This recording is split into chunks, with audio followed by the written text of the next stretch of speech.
அத்தை மட்டன் வந்து கழுவி மஞ்சத்தூள் போட்டு எடுத்துட்டு வந்திருக்கீங்க. என்ன செய்றீங்க? இது ஒரு 1/2 கிலோ மட்டன் பிரியா. இதுல கிரேவி தான் நான் செய்ய போறேன். சரிங்க. அளவான கல்லுப்பு, 3 ஏலக்காய், அன்னாச்சி பூ 1, ஒரு பட்டை, 2 கிராம்பு, மராட்டிய முக்கு 2, ஜாதி பத்திரி, இஞ்சி பூண்டு பேஸ்ட் 1 ஸ்பூனு,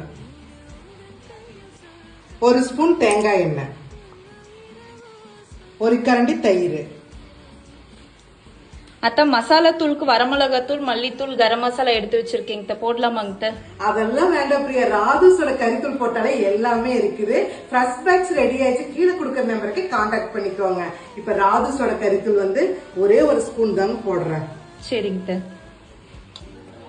கருவேப்பிலை, கொத்தமல்லி தழை இதை நல்லா பெசரி பிரியா 1/2 மணி நேரம் ஊற வச்சுக்கலாம். சரிங்க. 2 ஸ்பூன் தேங்காய் எண்ணெய், சீரகம், 1 கப் சின்ன வெங்காயம். 1/2 மணி நேரம் நல்லா கறி ஊறியாச்சுங்க. சின்ன வெங்காயமும் நல்லா வதங்கிருச்சு. நல்லா போட்டுக்கலாங்க கறி எடுத்து. 1 டம்ளர் தண்ணி ஊற்றி 3 விசில் புட்டு எடுத்துக்கலாங்க. நல்லா கிரேவி ரெடி ஆயிடுச்சுங்க. மேலால அப்படியே கொத்தமல்லி தலையும் போட்டுக்கலாங்க. பெப்பர் தூளையும் போட்டு நல்லா ஒரு கலக்கிக்கலாங்க.